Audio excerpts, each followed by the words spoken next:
Hi, everyone. Thank you so much for joining us for our February webinar. We're really excited to be back again and getting started with 2026. We hope that you all enjoyed the snow and are getting back to your normal schedules. This year's theme is Stronger Together, Building Resilient Communities. So we're going to be talking a lot this year about what our community members can do, not only to prepare for, respond to, and recover from emergencies, but how you may be able to get involved in doing so. So Ready Fairfax is our preparedness program. We go out and talk to the community and teach them about preparedness. So if you are looking for a guest speaker at any event or HOA meeting, any of those types of things, we have a couple different programs that we can come out and do. We will also be hosting our last two Scout Days for the winter. So we will have we will have one date in February and one date in March. So you can always visit our website or send us a request if you need that information. So today we have a little bit of big news. We are going to be launching a COAD, which is Community Organizations Active in Disaster. So we are going to start this by reaching out to nonprofits, community-based organizations, houses of worship, and businesses who may want to help us during an emergency or a disaster. So we're looking to build relationships and have those kind of predetermined before disaster happens. That way we can go in and get the information and reach out to folks that may want to help. So a couple of things that we're going to be doing.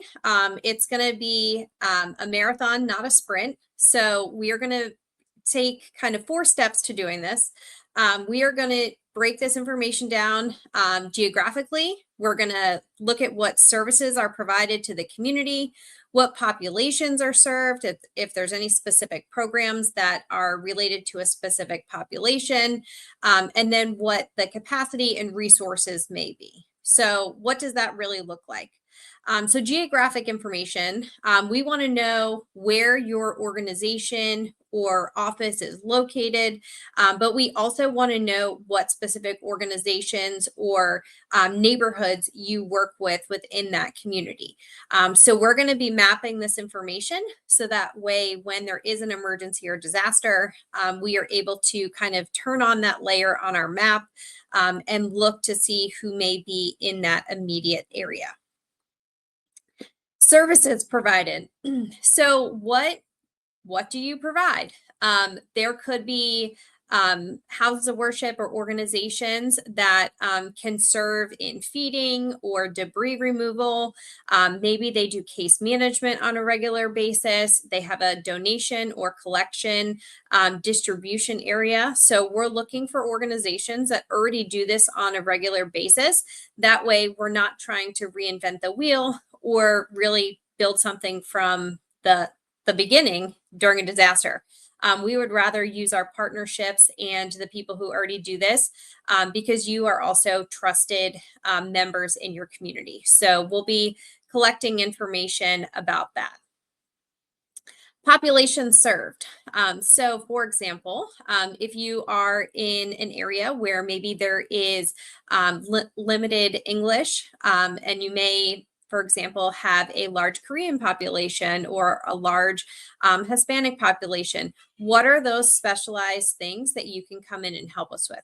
Again, we would lean on you because you are probably a trusted partner within that community. So having the residents who may be impacted by that emergency or disaster, they are going to want to hear from you. And it's just a great way for us to be able to partner and pass along that information and provide those services through those trusted resources. And then capacity and resources. So we want to know what the realistic probability is that you would be able to help us during a disaster. So are you all staff? Do you have volunteers? What kind of capabilities do you have? Do you transport individuals to different places? Do you have the ability to collect supplies? What would that look like during a disaster? Is there a certain amount of time that you would be able to help us? Is there a fee associated with using, a specific area in your organization? So if you were to let us use a room, is there a cost associated to that? So these are all things that we really want to get a good backing on before we go ahead and make any commitments. So you can see the picture on this slide is actually from a house of worship down in Southwest Virginia. They were really active when Hurricane Helene had hit the area. They were doing a lot for the community. They were a very trusted resource. They were doing donation collections, food collections, and really helping out their local community where those residents are.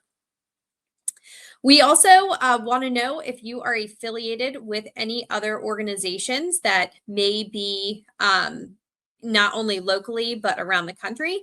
So these are just a couple examples.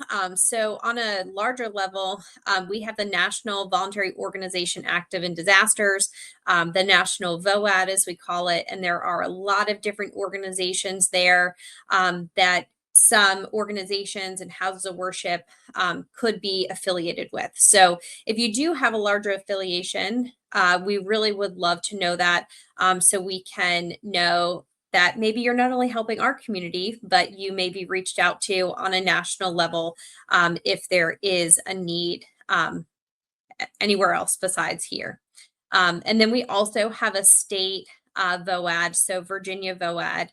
So same thing, there are a lot of different organizations that make up Virginia VOAD who get information when there are needs in the community. So with this last snowstorm, we saw a couple different requests that came out. They were looking for some folks to help shovel out some residents in different areas. So those are just some, a little bit of like an idea of what we could request. So how do you sign up? So we are going to have a sign up through the volunteer management system.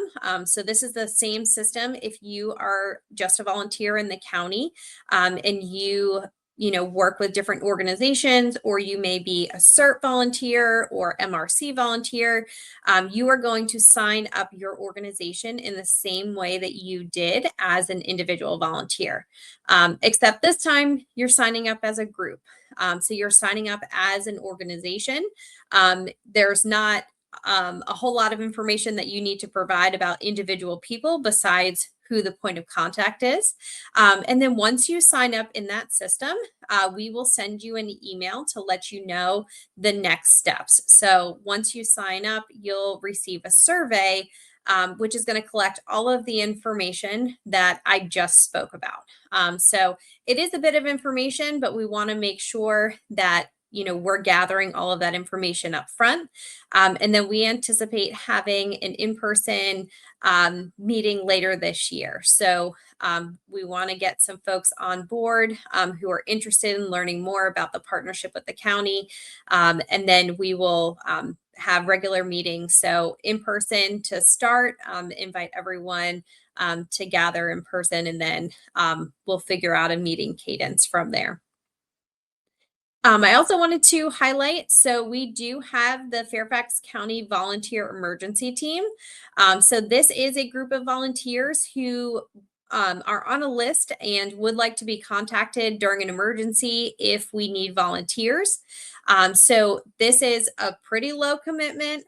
The only thing you have to do is fill out the application, and then you will get a welcome email letting you know that you've been placed into the opportunity, and then give you details on how you may be contacted during an emergency or disaster when the vet team is needed. The other part to that is we do have vet leaders. So folks who may be interested in taking more of a leadership role, maybe doing some more training and really helping out on the administrative end. We have vet leaders who are trained to help staff run a volunteer reception center. So a volunteer reception center is set up when we have spontaneous or unaffiliated volunteers that may come into the area that want to lend a hand, but are not in the volunteer management system or affiliated with us in any way. So there's not many times that we've had to open it. There's been a couple, but having those trained volunteers really helps make the process go smoother, and it makes sure that we can keep that volunteer reception center open longer. And then, of course, just reminding you about our resident resources.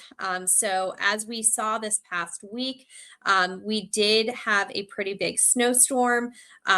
We want to make sure that everyone is signed up for Fairfax Alerts. In Fairfax Alerts, you can not only get emergency alerts, which is the most important thing, but you can also get weather and transportation information. So while all the winter weather was happening, I know I got a ton of weather alerts letting me know how much is coming, when we've had those little snow squalls, lots of different things, cold weather advisories, and they all have preparedness tips within them. But we also want to make sure that you can get that transportation information as well. So if you do use public transportation, there is a checkbox that you can use, and you can get those alerts right to your phone. There's been a lot of limited schedules or snow detours, so you want to make sure that you're signed up to get that information so you can plan accordingly. And then, of course, Community Connect. So it is a free and easy to use platform. You sign up, and this information is address based. So if you are signed up and a call is dispatched to your address, the information that you put in there will be available for first responders as they're on their way.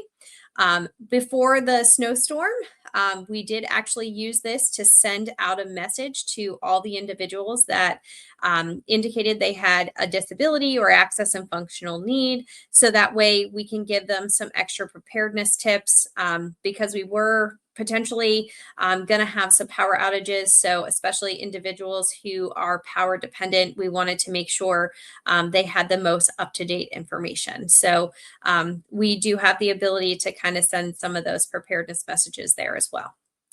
And then the emergency health profile, you sign up by using your phone number. So dispatchers, when you call into 911 or the non-emergency number, the information that you put in here about your health or mental health becomes available for that dispatcher while you're on that call. So they are able to relay any of that information to whoever is responding, whether it's the police department or fire department. So if you have the ability to register the different phone numbers that you may use to call 911, that information is always great to share. And then, of course, follow us on social media. So we really try and post as much information on there as we can, especially some of that weather information that may be coming from the National Weather Service. We also post different preparedness tips and events that are going on. So follow us, whether you want to follow us on X or Facebook or Instagram. And then, of course, we have the emergency blog too that we would love for you to sign up for. There, you can sign up and put your email address in, and you can receive an email every time a new blog comes up. So a lot of great information is shared on that blog as well. So what's up next? We are going to be having our next webinar on March 4th, and we are going to be talking a little bit more in depth about the volunteer emergency team and doing a little information session on that. So we hope that you stay warm over the next couple of weeks, use those preparedness tips that we've been sharing, and we'll see you in March.